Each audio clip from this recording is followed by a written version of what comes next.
Hey, what's going on, everyone? My name is Matt Jarbo. This is Whatever For, the 27th of March, 2019. And I know what you're probably thinking. Didn't you try this a couple weeks ago? Then you went back to your normal thing, and now you're doing this again. Yes.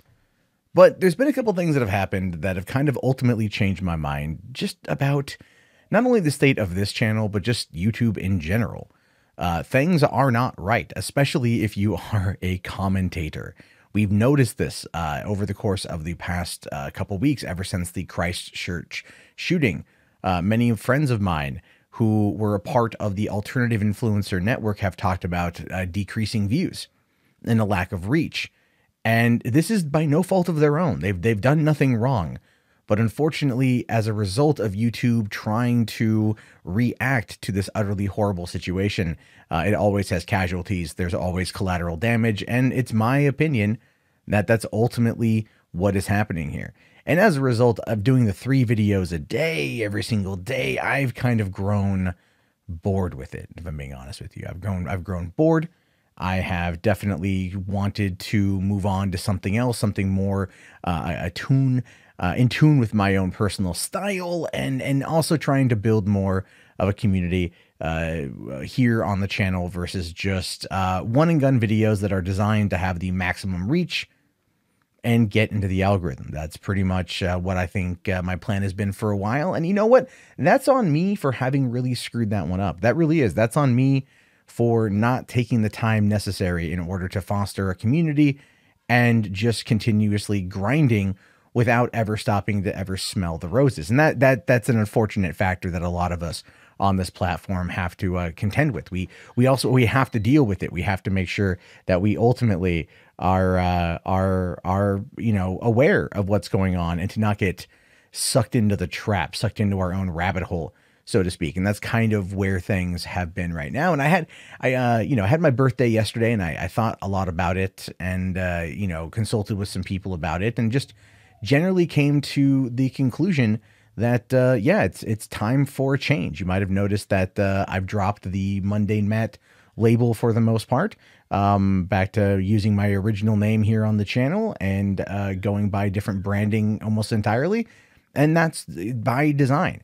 I'll be honest with you guys. I wanted to transition a couple of years ago to something else. I wanted to transition to a different style, a different format a couple of years ago. And unfortunately, I didn't. And that's entirely on me on that front. So going forward, this is the norm. 100%.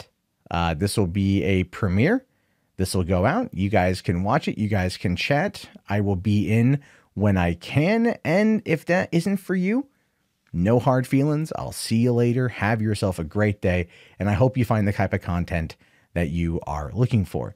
Now, you might also be noticing right now that there has been a couple sliding banners on the bottom part of the screen. These are some funny things that I threw together that just make jabs at a lot of different stuff. If you want to get in on that action yourself, you can.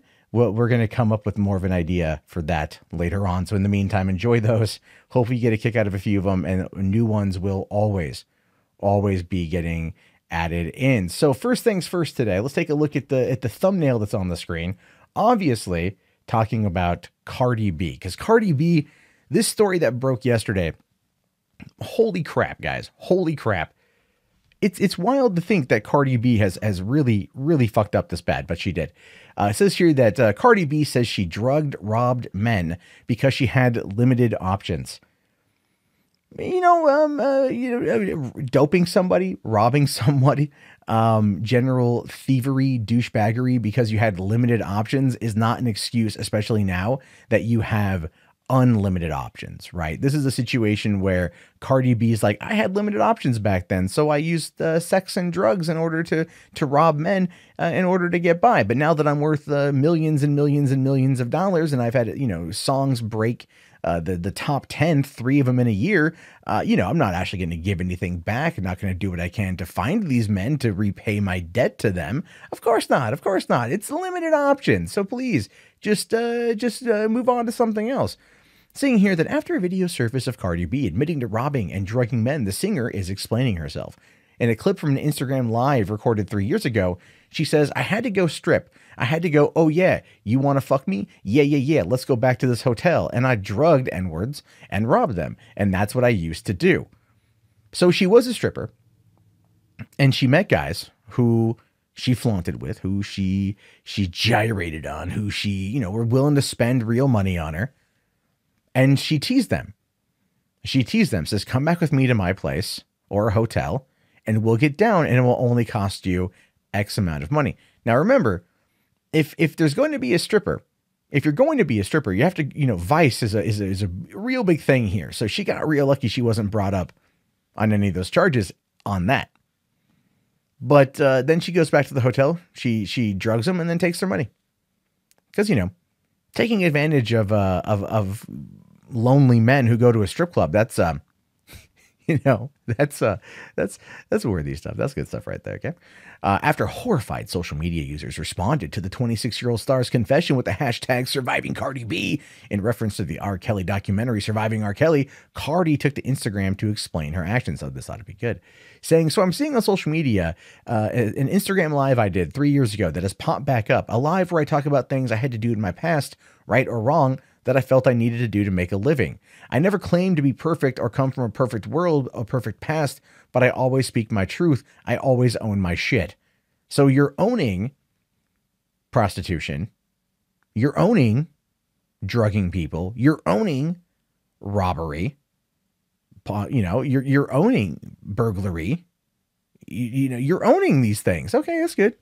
But the question is, though, will a court of law see it the same way? Now, the star said that while many artists glorify violence and crime, that was never her style. I don't know. That's true. Many people do glorify violence and crime. Have you ever listened to a Cardi B song? She's glorifying unintelligible lyrics. And it's horrible. Cardi B I don't understand why she's popular. It's freaking terrible. Going on to say here that these rappers who glorify violence, murder, drugs, and robbing, crimes they feel they had to do to survive. I never glorified the things I brought up in that life. I never put those things in any of my music because I'm not proud of it, and I feel responsibility not to glorify it. Look, I will be fair. I will be fair to Cardi B on this one. That is an actual good move to take. There's a type of mariachi music that's all about crime, and it's like true crime. It's crimes that have been committed, and that ultimately, is a part of the subculture. And we've seen this with rap stars. There was one a couple years ago in Atlanta that had bragged in a song about killing somebody, and it was an actual unsolved homicide, and he was arrested for basically confessing to his own murder in a rap song. Hubris at work, folks. Hubris at work on this one. Now, she says, I made my choices that I did at the time because I had very limited options. I was blessed to have been able to rise from that, but so many women have not. Whether or not they were poor choices at the time, I did what I had to do to survive. Okay, fine. I understand that to an extent. You want to sit there and say, I did what I had to do to survive. A lot of people have made those claims as well, but now that you've survived, now that you've gone on to become a massive, massive worldwide musical sensation. I don't quite get how, really. It's terrible music. And then you robbed him. You still have to go back and atone for this. Now, the Bronx native claimed here that all the men in the clip she were referring to were men who she had dated and claims they knew what she was doing. Okay. Here's the thing, guys. Here's the 411. Here's the skinny. Yeah, they probably were fully aware, but they were still getting something for their money. That is such a freaking ridiculous thing to sit there and go like, well, yeah, the transaction outlived its usefulness. Therefore, I'm gonna rob some people. I'm gonna do this. That's gonna be my thing. That's gonna be where we are. Fuck you, Cardi B. Saying here, the men I spoke about in my life were men that I had dated, that I was involved with men that were conscious and willing and aware. I have a past that I can't change. We all do. Yeah, we all have a past. I have a past. She has a past. But see, my past is full of dumb shit.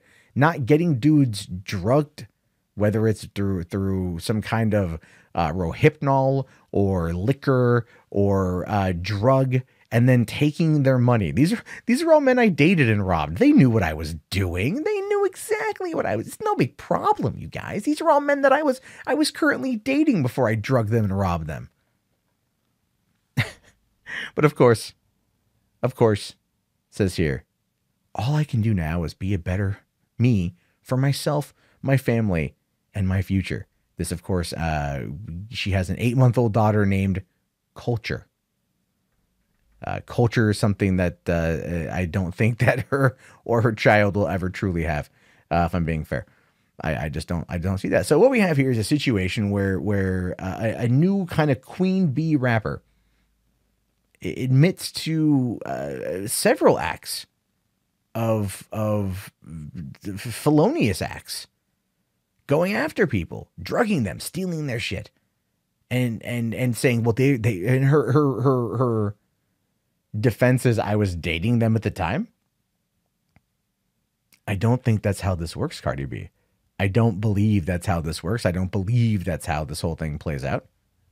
But of course, you know, personal responsibility in this case is not something Cardi B is going to take. Not at all. Cardi B is in no way going to actually take responsibility for her own actions. It's going to be, no, I need to do better for me and my family. Okay, so you're not even going to, you know, find the people that you robbed and maybe offer them their, I don't know, couple $100 back, right? Or maybe their dignity, you know, or maybe a cell phone or a watch or a ring or a family heirloom that you could hawk at the local pawn shop, you know, those things. I'm speculating as to what it was that was taken, but taken things were. And when Cardi B here acts like, oh no, it's nothing. It's nothing. They knew what I was up to. I think that's ridiculous. I think that's terrible. And I think that's over the top wrong. But the question is, will she be held to account? After the situation involving Jussie Smollett, the answer to that is simply no. No. Here's an interesting one. Facebook is going to start banning white nationalists and separatists. Now, this, of course, comes after the whole situation involving the 2016 presidential election, Russian interference, how they manipulated social media, and how there's been a rise of the alt-right and white nationalists and things like that on Facebook. Now, a lot of people out there are going to probably argue they're just voicing their opinion. Sure. A lot of them probably are. But who knows what other ones are doing as well. And Facebook very much is trying to get back in the favor of Silicon Valley, in the favor of middle America, in the favor of privacy advocates, the favor of people. So why not go after those that they feel is going to be the easiest target? And to be fair, these guys are kind of the easiest target. This is low-hanging fruit, you want my honest advice, or my honest opinion. Saying here, Facebook is tightening the rules around content produced by the fringe right. The company is going to ban praise, support, and representation of white nationalism and separatism, both on Facebook and Instagram. Going forward, while people will be able to demonstrate pride in their ethnic heritage, we will not tolerate praise or support for white nationalism and separatism, the company said in the blog post. Now, here's the thing. That particular line right there, going forward, people will be able to demonstrate pride in their ethnic heritage. We will not tolerate praise for or support for white nationalism. Now, and my question is, and I think I'm not the only one who thinks that, can you in any point in time actually sit there and say, I'm happy to be white on Facebook and then not expect to be banned? What is the limit here of what one person who happens to be of Caucasian descent has the ability to promote themselves, to promote their heritage? If someone finds it, you know, we just passed St. Patrick's Day. What, are the Irish going to be targeted next year? Like, I love being Irish. Oh, potato, potato, Guinness potato. You know, and then Facebook's going to come out and go, no, you gone. Is that going to happen? Because that's an honest question. Now, the likelihood obviously is low, and I'm being hyperbolic with that, but it is still very much a question. Now, the ban on white nationalism comes 2 weeks after the deadly mass shooting in New Zealand, which has been live streamed on Facebook. Now, look, here's the thing. Cracking down on the Christchurch video that's being sent around, 100% agree with. Cracking down on people sharing it, 100% agree with. What we're dealing with here, though, is, again, like I pointed out at the beginning of this podcast, YouTube is doing the exact same thing. And as a result, when they react, it's a widespread net that has a tendency of really creating a lot of collateral damage. This kind of policy change is, again, going to have a lot of widespread collateral damage, because all this is going to do is program an algorithm, a bot, to look for certain words. And certain people with certain opinions are going to find themselves on the end of a ban because of it. And we don't know necessarily what those words are going to be. I don't really have faith in Facebook to sit there and tackle white nationalism in a way that's going to actually really, really, really end that kind of crap, as well as unifying the people,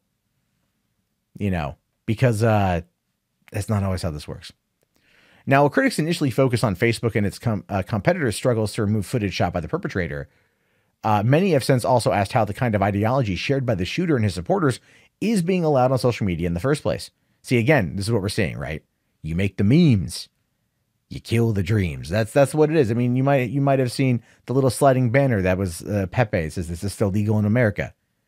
And that's very true. That kind of joke is one of those things that's going to probably eventually be outright banned from parts of the internet, because they want to sit there and treat everything like that, as, even though it's a clear joke, as being a representation and supporting of white nationalists, white separatists, white supremacists, and idiots. That's all it is. That's what it is. That they want to just continuously shut down stuff. That's all they want to do. That's all they want to do. They just want to sit there and always shut down. Now, Facebook has had long policies to ban white supremacist content, but the company said on Wednesday that it became increasingly clear that this was not enough. Over the past 3 months, our conversations with members of civil society and academics who are experts in race relations around the world have confirmed that white nationalism separatism cannot be meaningfully separated from white supremacy and organized hate groups. See, you catch that there? It cannot be separated. Meaning that if you are a person who's like, I love being white, goddammit, you run the risk of being called a white supremacist because you happen to enjoy your heritage. What if you are of European heritage and you want to support your European heritage? Like I pointed out before, the example of the Irish. What if you're German, Austrian, Italian, right? I mean, French. Those are all roughly considered white. Can that then be used in a particular way? It's a weird thing. It's a weird thing. It's not the right. I'm not trying to promote the allowance of white supremacy content. I think that's ridiculous. And if you're out there saying like, gas the Jews, race war now, by all means, and you're not saying it as a meme, because that's basically a meme, then get rid of them. But at the same time, Facebook has its own prerogative. And it's going to react instead of actually finding a meaningful way to have conversations surrounding this. Now, Facebook said on Wednesday it would also redirect any search terms for white nationalist and white supremacist content to a page maintained by Life After Hate, a group dedicated to helping right-wing extremists discover different points of view and ultimately overcome their beliefs. Now, listen, that is actually an organization that I ultimately support. I do. I ultimately support the concept of that because I find that to be fascinating. I find that to be interesting. I find that to be good. People working with the other side and showing them, hey, guess what? Not everyone over there is that bad. And then helping them out.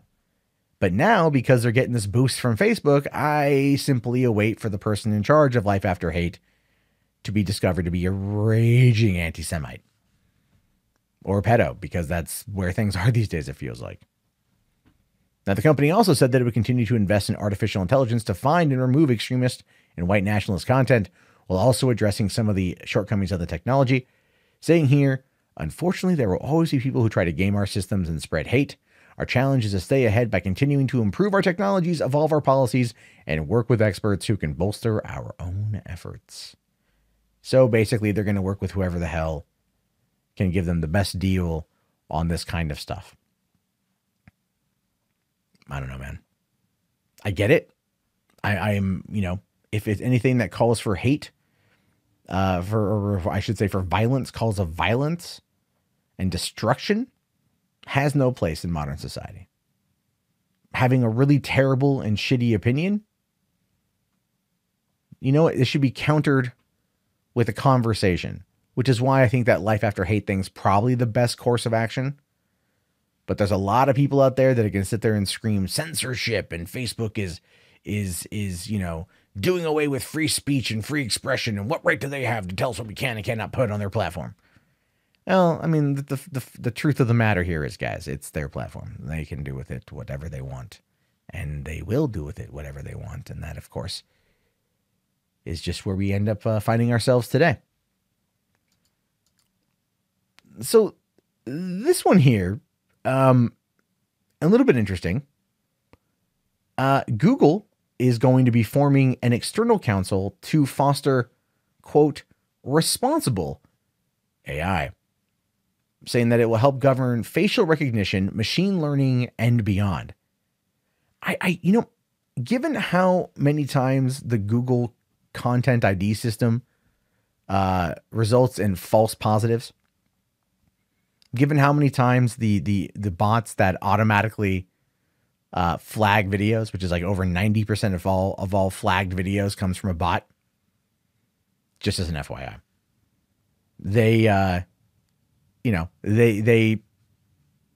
it's done because the bot doesn't know. And sure, it's learning, I guess, but it's still, that's a big problem. I don't know if Google can even remotely say that they're trying to create responsible artificial intelligence. Part of me wants to get Andrew Yang's take on this, if I'm being honest with you. Now, it says here, Google is joining Facebook, Stanford, and other outfits, setting up institutions to support ethical AI. The company has created an advanced technology external advisory council that will shape the responsible development and use of AI in its products. The organization will ponder facial recognition, fair machine learning algorithms, and other ethical issues. The initial council is a diverse group of people that tackles a range of disciplines and experiences. And that part I'm actually okay with. I think having varied life experiences goes well into something like this, because then it's not just one perspective, one point of view, one angle. You can get a whole bunch of people. But at the same time,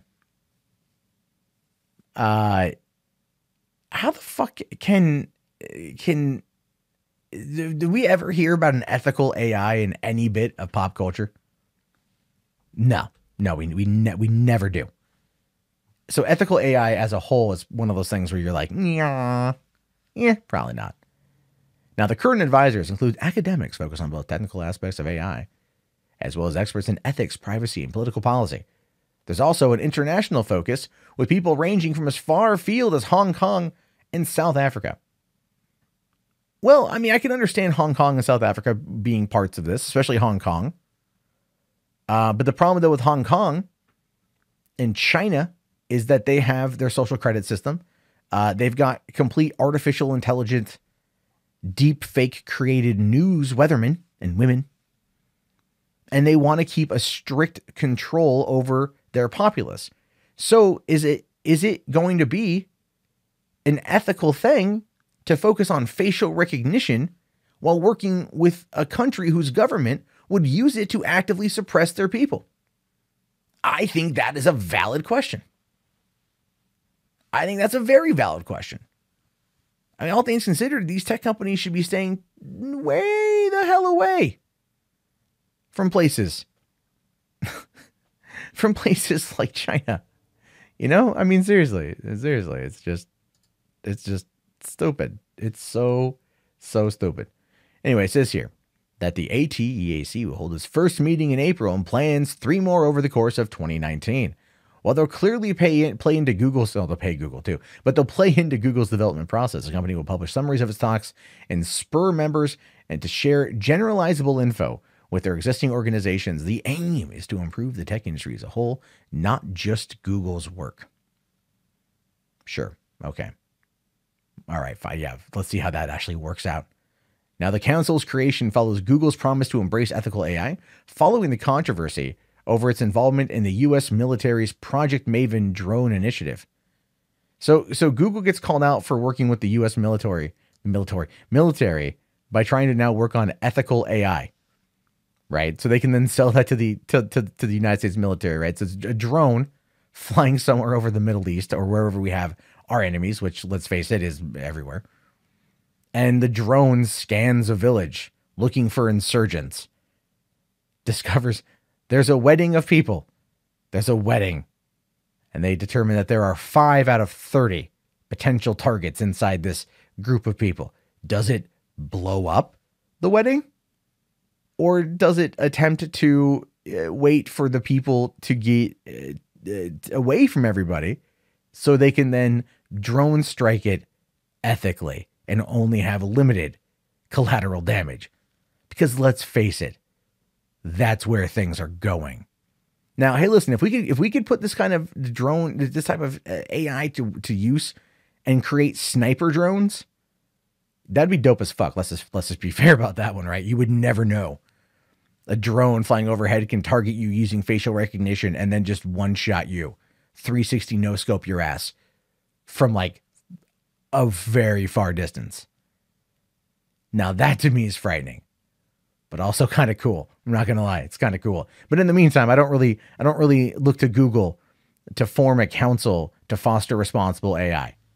I don't think they're going to be able to actually operate ethical AI either. So maybe not, while they're good aspirations, and maybe they got the best idea in mind, at the end of the day, you know what? This is going to end up hurting a lot more people. Let's just be fair on that one. Now, here's a fun one. This is a fun story. It's popped up yesterday, right? They say, what was that old saying? Anything you can do, I can do better. That old boys versus girls or girls versus boys song. Anything you can do, I can do better. So they decided to go to space because it makes sense. Again, all 4 female astronauts. Now, the first all-female spacewalk aborted due to an ill-fitting suit. Now, I would say that the evidence say aborted here feels like a little bit of a loaded term, doesn't it? It kind of does. It just feels like that particular word written by Stephanie Malott is there on purpose. Well, let's see what they say. Well, so much for groundbreaking science. 4 days before the first ever all-female spacewalk was scheduled, NASA announced a change in astronaut assignments. The trailblazing team of Anne McClain and Christina Koch, revealed early this month, social media fanfare, were split up due to equipment availability on the International Space Station. McClain joined NASA astronaut Nick Hague for the first spacewalk in the series on March 22nd, but she won't be part of the second. McClain learned during her first spacewalk that a medium-sized, hard upper torso, essentially the shirt of the space shirt, fit her best. Because only one medium-sized torso can be made ready by Friday, March 29th, Koch will wear it. So it's a shutdown. They messed up a uniform. I mean, we're not talking about like, oh damn, can you go down to the store and get a new one? This is a spacesuit. It's not a shirt with a tuxedo on it. Now, marking the 251st International Space Station spacewalk, Koch, whatever, and Hague will venture into the cosmos on Friday to install lithium-ion batteries for 2 of the station's solar arrays. Live coverage will begin at 6:30 a.m. if you are interested. Although it doesn't quite say which time zone, I'm assuming it's going to be EST. Now, McClain is now tentatively scheduled to perform her next spacewalk, the final one of the series, on April 8th with Canadian Space Agency astronaut David Saint-Jacques. The pair will lay out power cables in the Canadian-built robotic arm, Canadarm2, and provide more expensive wireless communications and coverage outside the orbital complex and enhance hardwired computer network capability. So I kind of expect this to really here get a little bit of crap from some people, especially feminists, because they're going to look at this and they're going to go, ooh, well, a man probably ordered the suit wrong and a man screwed the first all-female spacewalk up. Well, you know what? They're going to get another one. And the next time around, they have to make these series, these travels. It's going to happen. They're going to be able to get it. It'll be fine. May not be now. May not be now. And finally today, guys, this is a story that popped up earlier today. And apparently we have a time traveler among our midst. Apparently there's a time traveler just kind of hanging out nearby.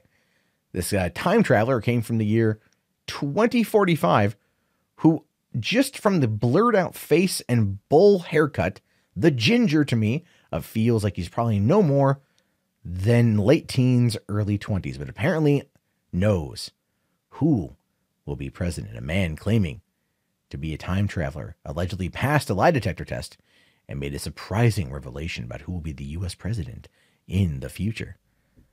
Now, you have to love that the lie detector test says true, but does it really? A man who claims to be a time traveler has revealed who the president will be in 2045. The time traveler also claims that the future commander-in-chief is widely accepted as the greatest president the country has ever seen. The man says he was born in December 2019 and he knows many things about the future. See, I was right. It's like 24. I said early mid-20s. He agreed to take part in a filmed lie detector test with Apex TV in a bid to show people he's telling the truth. Right? Well, what you need to know about Apex TV is they host a lot of time travelers. Like, they just somehow meet a lot of time travelers in their day-to-day business. You know, they're like the #1 time travel YouTube channel. Like, say, if you want to know about time travel and time travel accessories, tune into Apex TV. Now, in the footage, the man whose face is pixelated says he's indeed from the year 2045, and the words "true" appear on the screen. Yes, that's a load of shit. Now, he goes on to say that he has a chip in his hand called the One, and that aliens land on Earth in 2045, all of which seem to pass the lie detector screening. He asked if dinosaurs have been cloned, and he replies yes, and there are in fact dinosaur zoos with T-Rex and Velociraptors. He added, if they existed, you can see them. Now, I would have probably asked the guy, what do they look like? Because they don't look like Jurassic Park. At least the Velociraptors don't. He is then asked about who will be president. He announces that Martin Luther King Jr.'s granddaughter, Yolanda Renee King, was in power. Now, I could see this being something that a lot of people on the left flock to go, is this guy going to tell us who's going to win in 2020? Can we bet real money on who's going to win in 2020? Because this guy is basically saying that, MLK's granddaughter, this little cute girl right here, who is 9 at this point in time, is going to end up being the president in 2045. I mean, hell, it could happen. Who knows? He said, yes, Yolanda Renee King does become president. And in fact, she is noted as the greatest president of the United States. But if she's 9 right now, and in 24 years, she becomes president, right? 24 years roughly, or 26 years, I guess. 26 years. My math is off. Don't sue me for that one. She would be at the the limit, like the cutoff for the age of being president in 2045. She'd be the cutoff. 35 years old. She'd be like 37 or something like that. So she'd be right over it. And they're going to, do you really think that people are going to vote in a 37-year-old to president? The answer to that is an astonishing no. Not one damn bit. Now, the lie detector test machine responds by saying that it's true. It says here that Yolanda addressed a crowd last year of tens of thousands of protesters in Washington, D.C., demanding gun control. And 2045, she'll be 36, is what the article says here. So do you really think that this bowl-cutted haired ginger is going to be able to determine that a 36-year-old is going to become president? Now, even if you believed everything that this kid had to say, right? This time traveler from 2045, they didn't do their damn research. Now, if he would have said 2060, right? 2060, then you'd have a more reasonable approach to that. You could argue Yolanda, that King's granddaughter would have a better approach at the age of, at the age of 50 getting in than the age of 36. It's just Jesus Christ. It's Jesus Christ, these people. Anyway, that's what I got. That's the show. That's whatever for today. And here's the thing, guys. If you want to send in your questions or your comments, You see that there? peskyadblock@gmail.com. You can do that. You can also call in 323-207-0499. I'd like to remind you guys, if you've made it this far into the episode, that this channel at this point is basically supported by you. The way YouTube's been going lately with news coverage, unless it's all on the up and up, happy dappy. That's not even a word, but that's how it is. Feel free to maybe head over to Streamlabs, Patreon, or you can join the channel below. I will talk to you guys tomorrow. Have yourself a fantastic night. And peace out.